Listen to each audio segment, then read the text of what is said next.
জীবনের প্রকৃত মহত্ব কোনো ডিগ্রি বা সার্টিফিকেটে লেখা থাকে না। এটা লুকিয়ে থাকে সেই সব মুহূর্তগুলোতে যখন আমরা ভেঙে পড়েছি কিন্তু আবার উঠে দাঁড়িয়েছি।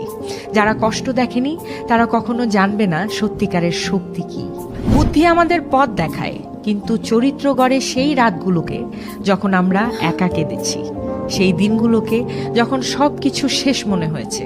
প্রতিটি ব্যর্থতা, প্রতিটি অপমান, প্রতিটি হতাশা আমাদের ভেতরে এমন কিছু তৈরি করেছে যা কোনো বইয়ে কখনো লেখা হয়নি বা যা কোনো বই থেকে কখনো শেখা হয়নি। কষ্ট আমাদের ভাঙে না, বরং ভাস্কর্যের মতো আমাদের আসল রূপ দেয়। জেনসেন হুয়াংয়ের এই কথাটি শুধু একটা উক্তি নয়, এটা জীবনের সবচেয়ে বড় সত্য। মহত্ব অর্জিত হয় না, এটা তৈরি হয় কষ্টের আগুনে পুড়ে।